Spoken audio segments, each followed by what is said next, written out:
Mesdames et messieurs, bonsoir. Nous nous excusons de ce léger retard indépendant de notre volonté. Vous êtes sur la RTG. Merci de nous choisir pour vous informer les titres du journal. À Kaloum, le Premier ministre Amadou Ouriba pose la première pierre de la future cité police de Sans Fil, une initiative présidentielle visant à moderniser la ville de Conakry. À suivre dans ce journal. Technique de couverture médiatique des élections, des médias publics et privés bénéficient d'une séance de renforcement de capacité pour mieux affronter la période électorale. La suite dans ce journal.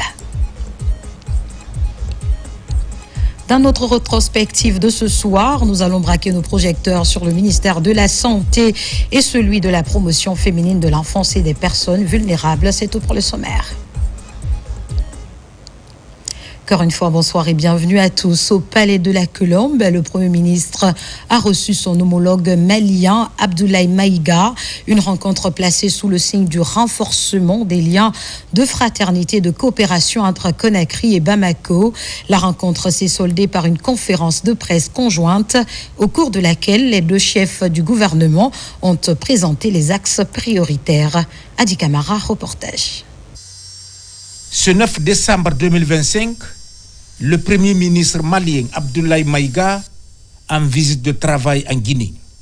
Sur le tarmac de l'aéroport international Ahmed Sékou Touré, le Premier ministre guinéen Amadou Ouriba lui réserve un accueil chaleureux, symbole de la fraternité et du respect mutuel qui unissent les deux pays.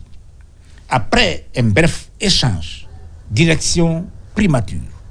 Ici, le cœur de cette visite a battu lors de la séance de travail, élargie au niveau de certains ministres et cadres techniques des deux parties. Au menu des échanges, la sécurité, la promotion de l'intégration économique et l'énergie. Dès après cette séance, Amadou Ouriba et Abdoulaye Maïga ont animé un point de presse conjoint. Face à la presse nationale et internationale, ils ont présenté les orientations majeures issues de leur échange, mettant l'accent sur la convergence de vues et la mise en œuvre rapide des décisions arrêtées. Une démonstration de transparence et de volonté d'agir ensemble. Nous le savons et nous le vivons concrètement que tout ce qui préoccupe le Mali ou tout ce qui peut affecter le Mali affectera nécessairement la République de Guinée.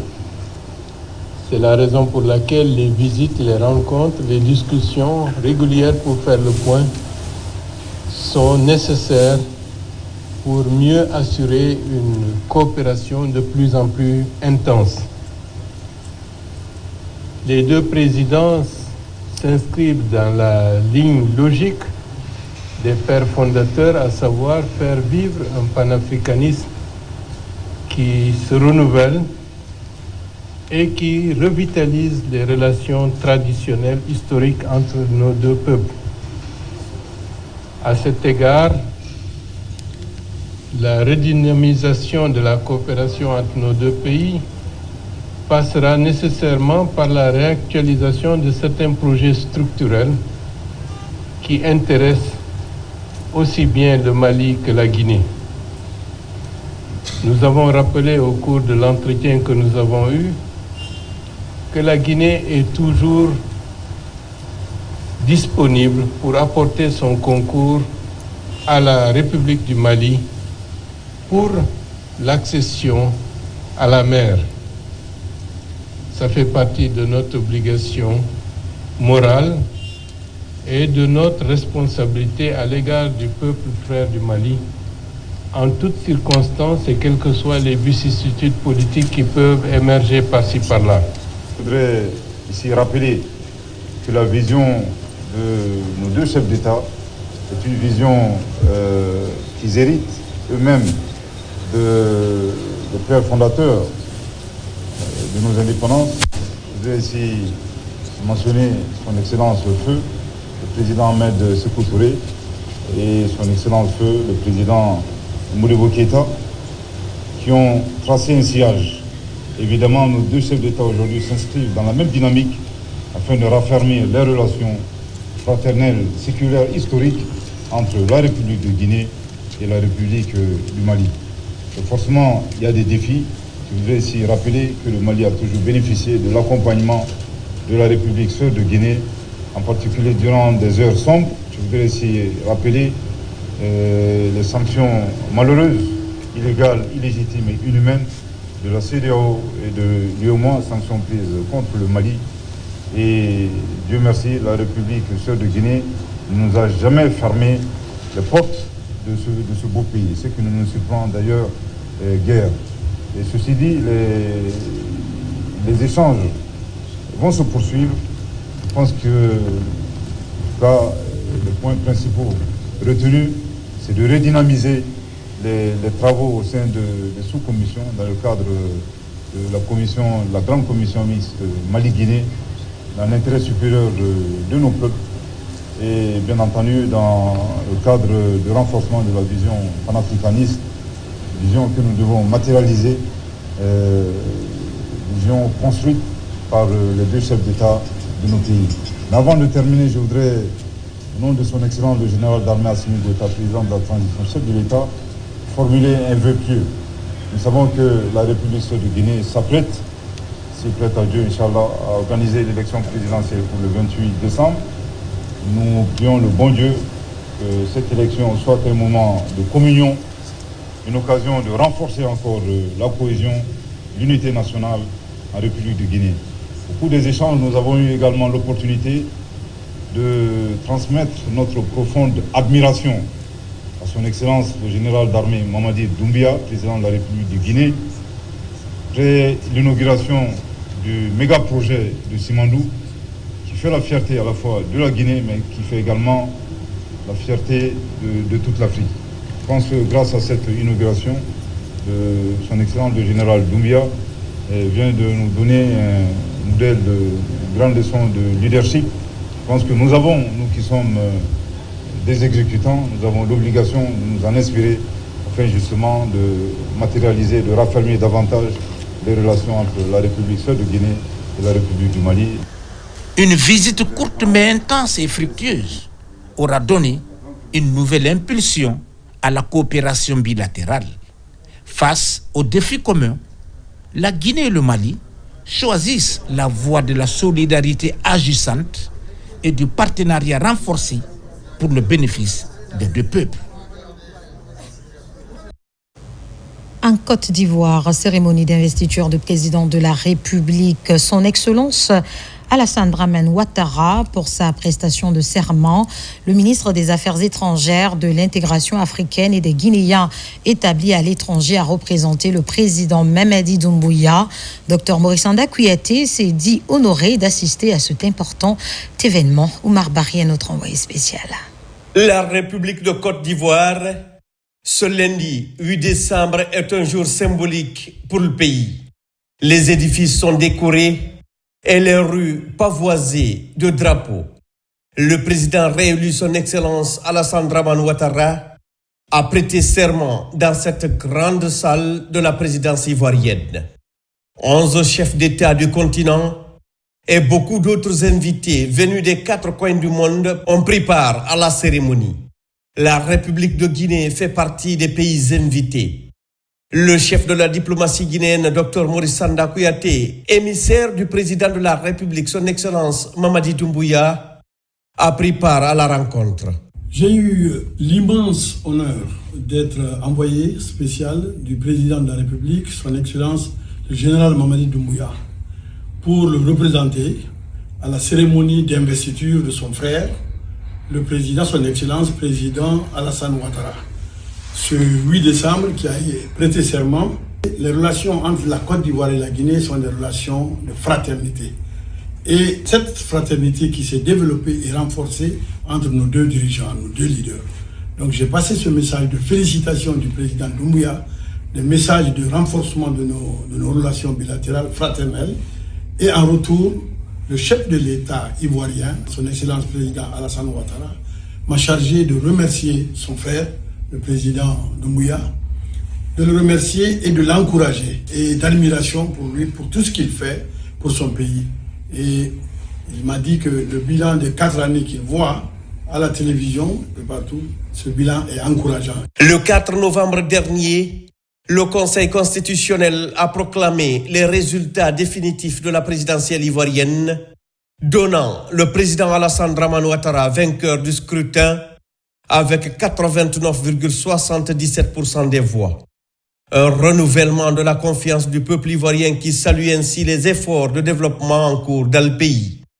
Au cours du tête-à-tête entre le chef de la diplomatie guinéenne et le président réélu de la Côte d'Ivoire, Son Excellence Alassane Dramane Ouattara a chargé Dr Maurice Anda Kouyaté de transmettre un message de fraternité au président de la République de Son Excellence Mamadi Doumbouya. Le ministre guinéen des Affaires étrangères, de l'intégration africaine et des Guinéens établis à l'étranger a aussi échangé avec d'autres chefs d'État auxquels il a transmis toute l'amitié du président Doumbouya. J'ai passé à tous les chefs d'État qui étaient présents des salutations fraternelles du président Mamadi Doumbouya. Et en retour, tous disent la même chose, que ce qu'ils voient en Guinée est admirable et encourageant. Et disent qu'il doit continuer à travailler pour son pays dans cette optique. C'est très encourageant parce qu'il y a des présidents qui sont au bout du monde, mais qui suivent ce qui se passe dans notre pays. Avec le sous-secrétaire d'État chargé des affaires économiques, nous avons parlé bien sûr d'économie. On a parlé du programme Simandou 2040, qu'il a beaucoup apprécié, et il a dit que la partie américaine s'engage à jouer son rôle dans ce grand programme que la Guinée a actuellement. Depuis plusieurs décennies, la Guinée et la Côte d'Ivoire entretiennent une belle coopération bilatérale. La participation du chef de l'État guinéen à travers son envoyé spécial est l'illustration que cette relation a encore de beaux jours devant elle. Cette belle cérémonie de prestation de serment a pris fin par les félicitations des chefs d'État invités à leur homologue ivoirien, ainsi qu'un banquet organisé par la présidence de la République de Côte d'Ivoire. Je vous le disais au sommaire à Kaloum, le Premier ministre Amadou Oriba a procédé à la pose de la première pierre de la future cité-police de Sans-Fil, un projet structurant qui s'inscrit dans la vision de modernisation urbaine impulsée par le président Mamadi Doumbouya. Ousmane Bangoura, bureau de presse de la primature.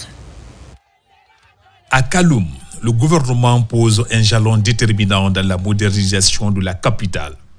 Le Premier ministre Amadou Oriba a lancé officiellement les travaux de construction de la nouvelle cité-police de Sans-Fil, en présence de plusieurs membres du gouvernement, des autorités locales et des représentants des forces de sécurité.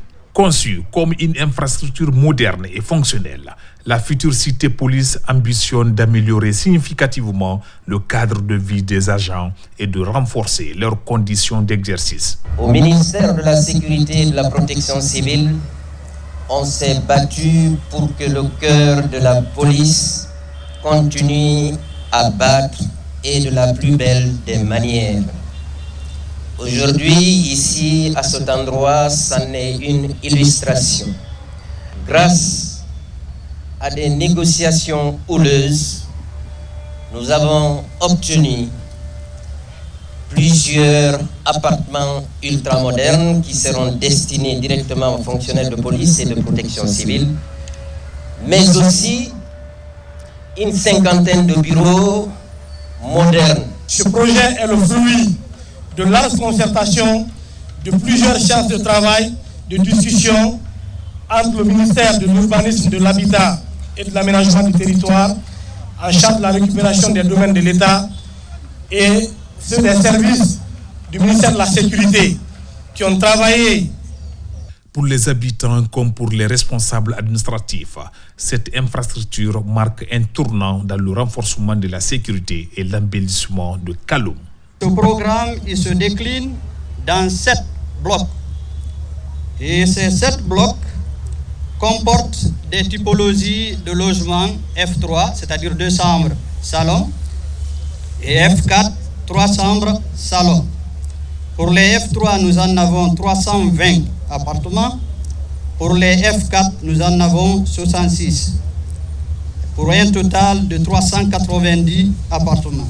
Pour le Premier ministre Amadou Ouriba, cette cité-police constitue un symbole fort de résilience, mais aussi d'espoir dans une commune appelée à devenir un pôle moderne, exclusif et créateur d'opportunités. Les populations de Koronting, les populations de Kaloum, vous qui possédez des terres, vous êtes assis sur de l'or. Vous devez le savoir. Que personne ne vienne vous terroriser, vous apeurer. Avec le bail partage, vous protégez votre patrimoine, vous protégez le patrimoine de vos héritiers. Et cela sera encadré par les pouvoirs publics pour que les intérêts des populations soient sauvegardés.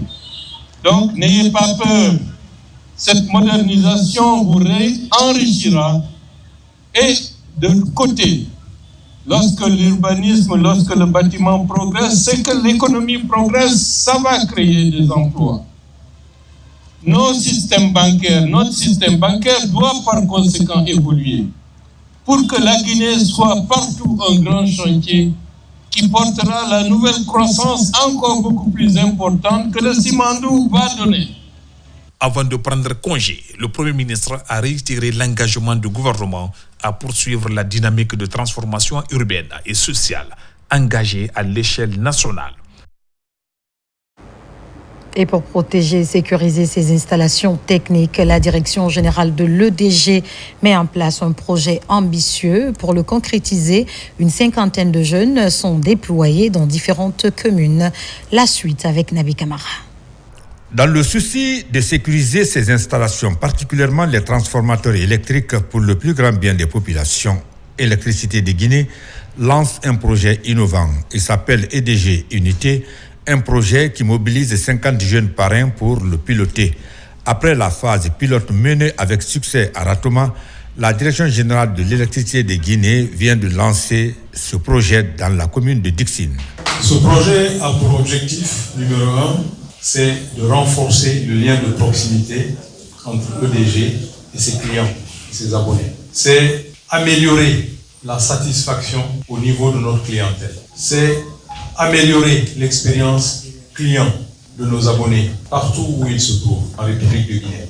Ce projet va permettre de créer le lien, le trait d'union entre EDG et le client final qui est consommateur d'électricité dans un quartier. Cette stratégie initiée par les autorités de l'électricité de Guinée facilite également les paiements des factures et les recharges des compteurs prépayés via réseau de proximité. Ce que nous attendons de vous en tant que président du conseil de quartier, en tant que parrain de transformateur, c'est d'être alerte, c'est d'être préventif et surtout d'être réactif. Lorsque vous constatez qu'il y a des variations de tension, lorsque vous constatez qu'il y a des problèmes dessertes dans une zone donnée, c'est d'informer immédiatement le président du conseil de quartier. Grâce à ce partenariat communautaire inspiré des actions complémentaires de parrainage et d'EDG Express, les citoyens bénéficient d'un service rapide, sécurisé et accessible au quotidien. À l'occasion de la Journée internationale des droits de l'homme, une déclaration a été faite par le garde des Sceaux, ministre de la Justice, Yaya Kairaba Kaba. Il est au micro de Kerno Younoussaba. Suivez. Guinéennes et Guinéens, chers compatriotes, le 10 décembre, date anniversaire de la Déclaration universelle des droits de l'homme, a été proclamée par les Nations Unies Journée internationale des droits de l'homme. Le thème de cette année est « Les droits de l'homme sont essentiels au quotidien ». Depuis 2021, la République de Guinée vit un contexte politique qui vise à refonder nos institutions, restaurer la confiance publique, consolider l'état de droit et jeter les bases d'une économie forte, résiliente et inclusive.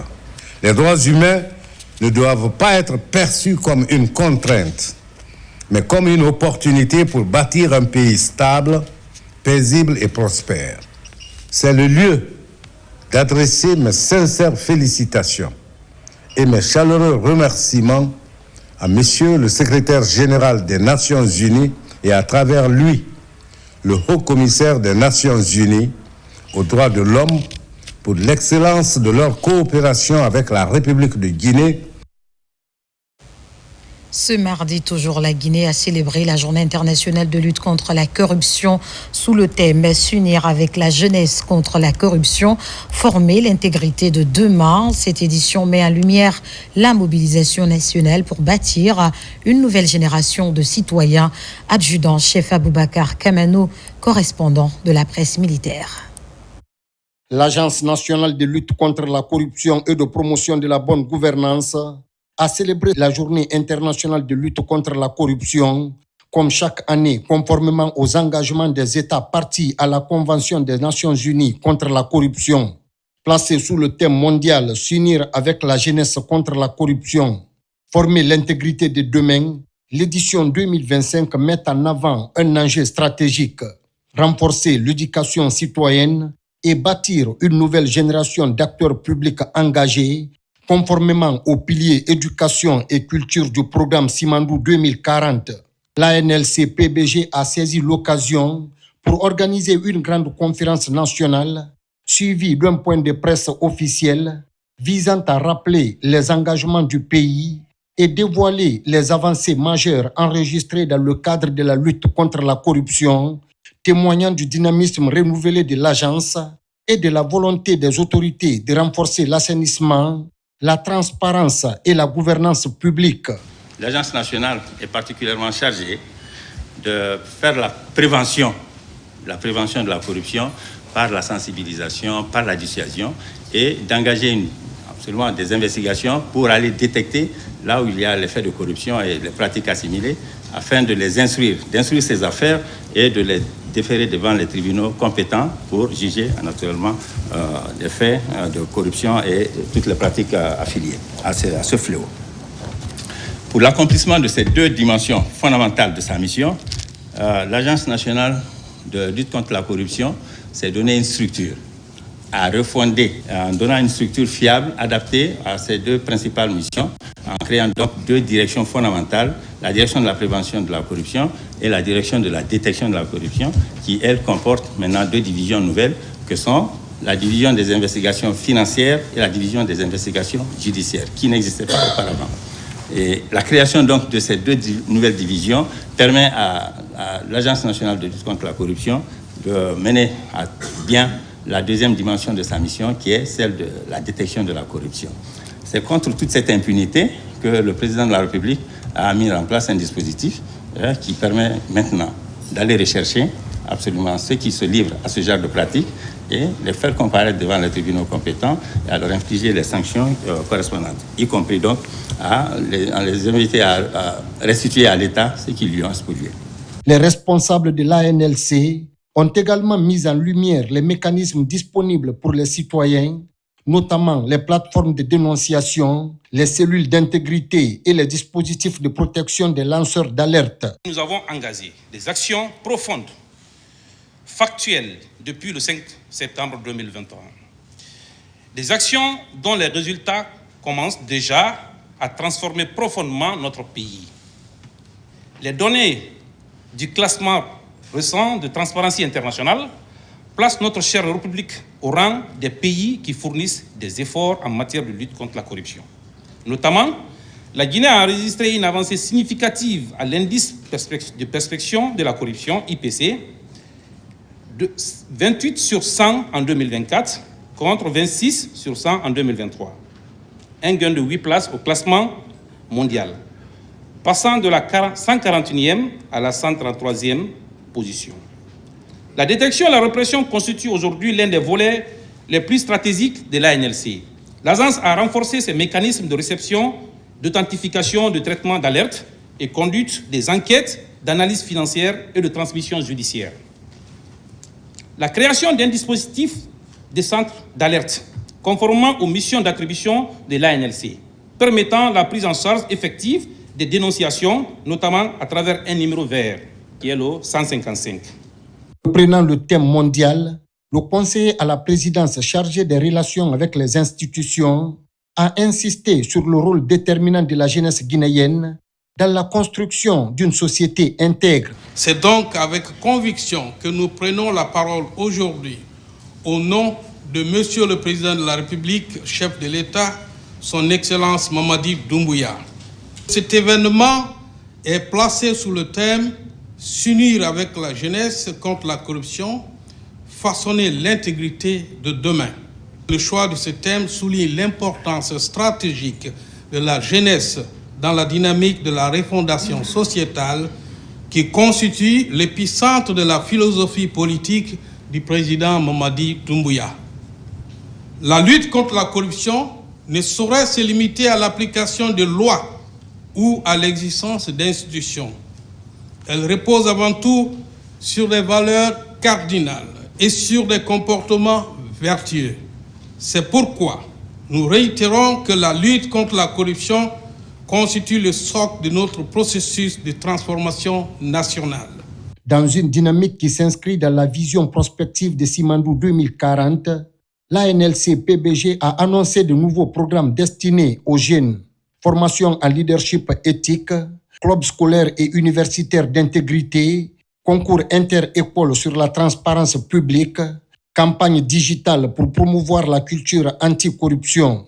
Ces initiatives visent à bâtir une génération consciente, responsable et engagée, capable de devenir le socle moral de la Guinée de demain. Cette journée internationale de lutte contre la corruption 2025 aura permis de réaffirmer l'engagement ferme de la République de Guinée à bâtir un État moderne, juste et transparent. En plaçant la jeunesse au cœur de la stratégie nationale, l'ANLC entend construire l'intégrité de demain et faire de la lutte contre la corruption un véritable pilier de développement durable. Je vous le disais au sommaire, vers les élections présidentielles en Guinée, pour un processus apaisé, le ministère de l'Information et de la Communication, à travers le Centre de formation et de perfectionnement en technique de l'information et de la communication, travaille au renforcement de capacités des journalistes venus des médias publics et privés. Les détails avec Kerno Younesaba Sué.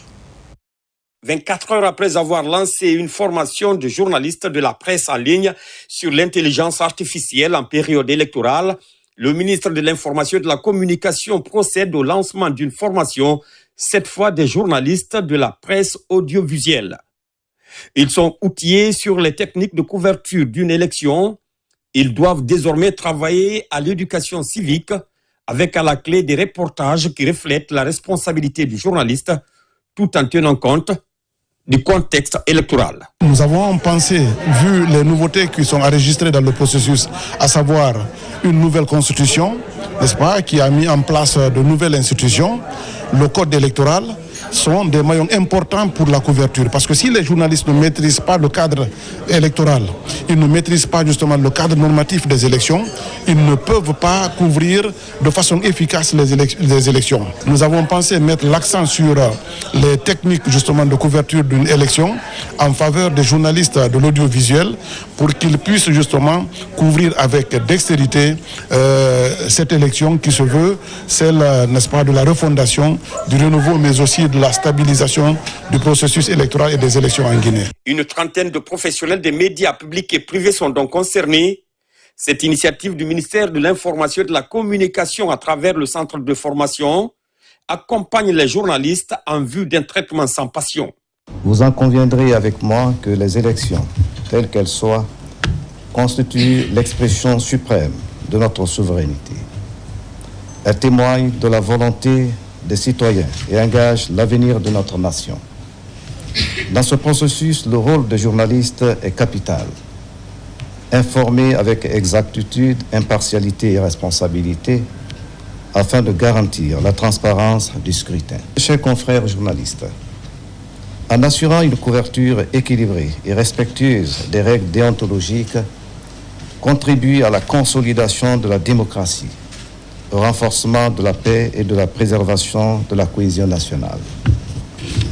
Le gouvernement guinéen, fidèle à ses engagements depuis le 5 septembre 2021, sous la clairvoyance de M. le Président de la République, chef de l'État, son Excellence Mamadi Doumbouya, réaffirme son attachement à la liberté de la presse. La formation va s'étendre sur 3 jours. Des facilitateurs rompus à la tâche vont partager leur expérience en vue d'une meilleure qualification des participants. Dans un autre registre, la Direction nationale du plan vient d'organiser un atelier sur la vulgarisation du guide de formulation des politiques sectorielles, le GFPS, un outil permettant de réunir les documents de planification et d'instaurer un cadre unique, clair et harmonisé pour l'action publique en Guinée. Saliouba, reportage. C'est une avancée majeure dans la planification des politiques publiques. Grâce au ministère du Plan et de la Coopération internationale, la Guinée se dote désormais d'un guide de formulation des politiques sectorielles. Un outil stratégique élaboré avec l'appui du PNUD pour renforcer la cohérence, l'harmonisation et l'efficacité de l'action publique. Aujourd'hui, un grave vide vient d'être comblé, celui de l'absence d'un cadre d'orientation devant guider les acteurs de la planification dans le processus de pilotage et de gestion du développement économique et social. Le PNUD réitère encore sa disponibilité à œuvrer aux côtés du gouvernement et de l'ensemble des partenaires pour la pérennité du processus du CRMT et au bénéfice de la population guinéenne. Ce nouveau guide s'inscrit dans la dynamique du programme Simandou 2040 avec une ambition claire, bâtir une gouvernance plus performante, mieux structurée et résolument tournée vers des résultats durables.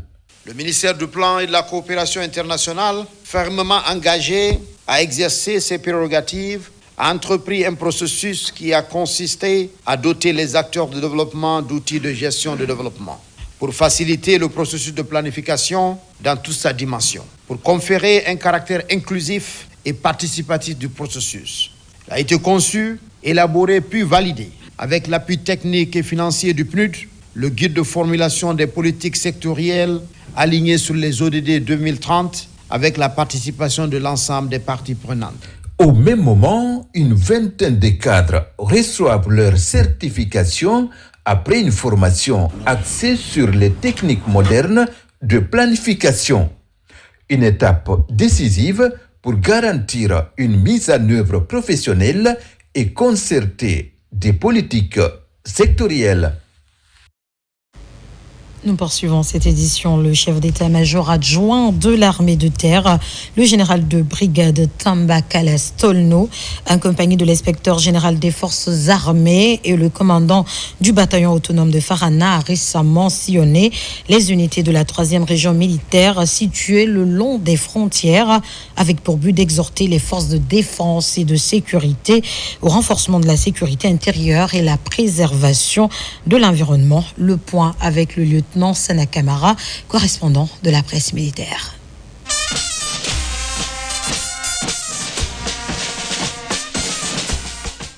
Cette mission de la Commission nationale de défense et de sécurité, conduite par le chef d'état-major adjoint de l'armée de terre, le général de brigade Tamba Kalastolno, était récemment dans certaines unités de la 3e région militaire située le long des frontières, notamment au bataillon d'infanterie de Sigiring, de Mangiana à la compagnie d'infanterie de Nyagasola et Numudjila. Elle s'inscrit dans le cadre des échanges périodiques entre la dite commission et le commandement des unités, en vue de mieux assurer la sécurité frontalière et la préservation de l'environnement. Lorsqu'on parle de paix, on parle de sécurité, ça s'inscrit dans les prérogatives du procureur de la République. Nous servons d'interface entre la justice et la société, et notre sas gardé, c'est comment préserver la paix et la sécurité. Nous devons tous mener à bien, dans l'esprit patriotique, le service patriotique pour la défense de notre territoire. Nous sommes là ici pour les populations de Numudjila et pour leur bien aussi. Une occasion mise à profit par la commission pour organiser des séances de formation sur la lutte contre le trafic illicite des stupéfiants, l'exportation illégale du carburant, la lutte contre le terrorisme et d'autres travers sociaux. Vous devez encore être pris patriote. Nous savons que vous ne déméritez pas.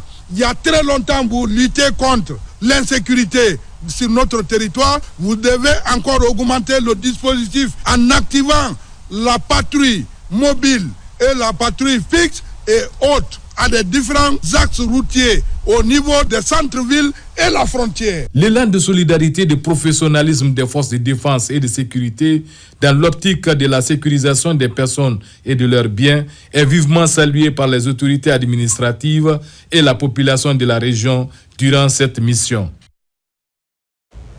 Rendons-nous à présent à Dakar où l'ambassadeur de Guinée a conféré avec le Conseil des Guinéens du Sénégal. Au cours de cette rencontre, il a été question d'échanger sur le respect des lois de ce pays d'accueil, mais aussi échanger sur les possibilités d'investissement en Guinée. Compte rendu, Mohamed Touré, Adama Mohamed Keïta. L'ambassade de la République de Guinée à Dakar est au centre de la vie de la plus grande communauté guinéenne établie à l'étranger.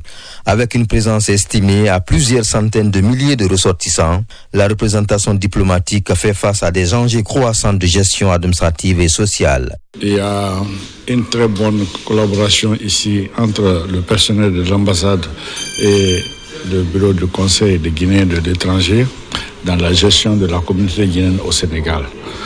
Dès notre arrivée, nous avons essayé de faire une prise en charge de tous les Guinéens, de quelque nature que ce soit, de quelque bord que ce soit, pour les mettre ensemble en vue d'avancer. Nous avons beaucoup d'associations ici et nous sommes au service de la communauté parce que nous sommes les baïfals de la communauté. Donc nous travaillons en parfaite harmonie aussi avec l'ambassade. La jeunesse, très représentée dans cette diaspora, reste un axe majeur du travail consulaire. Pour beaucoup, Dakar reste un espace d'opportunités, mais aussi de défis quotidiens. Les organisations communautaires jouent également un rôle clé dans la médiation et l'assistance. Par rapport à nos documents administratifs, surtout les cadres consulaires, on a de sérieux problèmes et souvent ça nous envoie des problèmes avec la diplomatie. Parce que la diplomatie, quand un Guinéen vient, tu n'as aucun document, donc vraiment c'est très compliqué d'avoir les documents. Donc ça c'est une doléance près de l'autorité compétente de la Guinée et ceux de la diplomatie. Donc j'étais venu ici chercher des documents en ce qui concerne les cartes consulaires pour certains parents. Mais ça s'est très bien passé. Les cartes consulaires, il y a eu des rumeurs sur des falsifications, mais ce n'était pas une vérité. Entre modernisation des services et renforcement du dialogue, l'ambassade de Guinée à Dakar continue d'œuvrer pour mieux servir une communauté toujours plus nombreuse et engagée.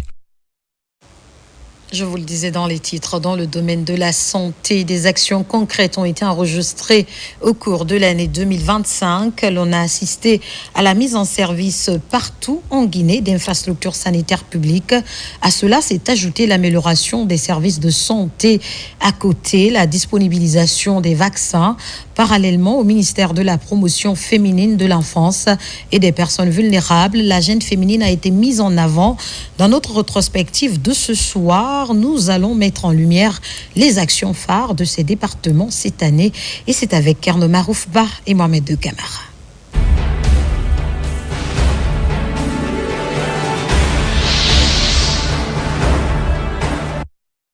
La refondation du système de santé a connu une ascension au cours de l'année 2025. Pour approcher les offres de soins de la population à la base dans tout le pays, l'État guinéen, à travers le ministère de la Santé et de l'Hygiène publique, s'est investi dans la réalisation des infrastructures dans plusieurs localités. Cette décentralisation est le fruit d'une vision, celle du chef de l'État, d'offrir des soins de qualité aux Guinéens partout là où ils se trouvent. Dans le Grand Conakry et à l'intérieur du pays, des nouvelles infrastructures sanitaires sont à ce jour opérationnelles. Des centrales de production d'oxygène sont aussi réalisées dans les 7 régions administratives de la Guinée profonde. Ces centrales aujourd'hui actives vont desservir les hôpitaux préfectoraux en oxygène. La construction de ces infrastructures de production de cet élément vital vise à réduire la mortalité maternelle et néonatale, la prise en charge des urgences médicales, mais également faire face aux complications des maladies respiratoires. 2025 a été aussi une année très promoteuse pour le département de la santé. Sur financement du budget national, 50 centres de santé améliorés vont être construits dans tout le pays. Le 11 juillet 2025, la signature des contrats de construction entre le ministère de la Santé et les entreprises contractantes a eu lieu. Un délai de 12 mois est donné pour la finalisation des travaux. Dans plusieurs localités, les travaux de démarrage ont été lancés.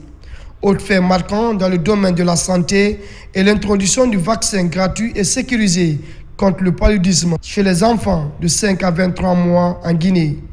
Ce programme pilote touche pour un premier temps les préfectures de Kankan, Yomu, Gawal et Mamou.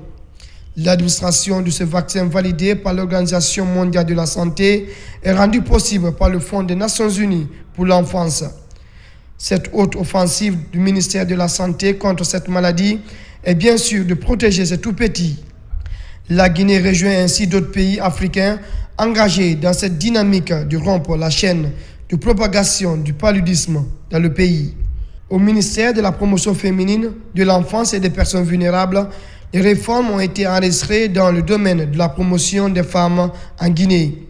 Cette année, dans la quinzaine du mois de juillet 2025, le Conseil national des femmes a vu le jour.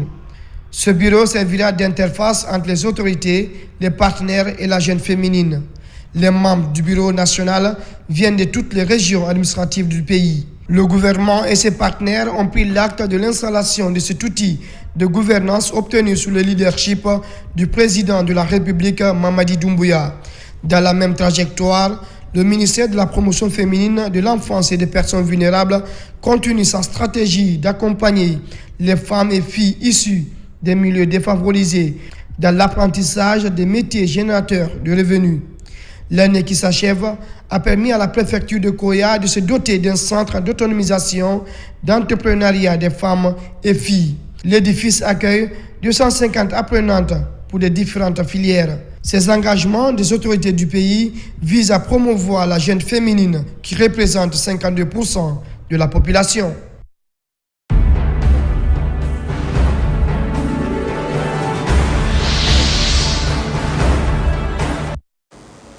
À l'occasion des 16 jours d'activisme contre les violences basées sur le genre et le mariage d'enfants, l'inspection générale de la promotion féminine et de l'enfance a ce mardi organisé au KF de Cameroun un atelier de formation destiné aux présidents des délégations spéciales des 13 communes de Conakry. Objectif, les outils et les impliquer davantage dans la lutte. Pascaline Yamalo, reportage. Violence basée sur le genre et mariage précoce, les autorités locales passées à la loupe, l'inspection régionale de la promotion féminine et de l'enfance forment et outillent les responsables locaux pour renforcer leur rôle dans la lutte contre ces pratiques préoccupantes en Guinée. Tous ces problèmes que nous rencontrons se passent dans les quartiers de Conakry et dans les communes. Et nous savons les citoyens qui ont des problèmes avec les VBG, ils habitent quelque part, ils ont une adresse. Et les meilleurs partenaires pour nous accompagner, pour nous faciliter la tâche, en un mot, les maillons forts de cette chaîne pour la lutte contre les VBG, ça doit être les services déconcentrés à travers les communes. L'approche communautaire, il faudra que nous essayons de la valoriser, donc les impliquer à la base, parce que toute décision, c'est vrai qu'elle peut être prise au haut niveau, mais les questions de violence, c'est surtout des questions qui se font au niveau des communautés, au niveau des familles, au niveau des quartiers. Et qui peut mieux gérer cela? Ce sont les présidents des délégations spéciales. Au programme sensibilisation sur la mutilation génitale féminine, encore trop souvent tabou, et discussion pour permettre aux autorités de s'impliquer concrètement dans la prévention des VBG et des mariages précoces.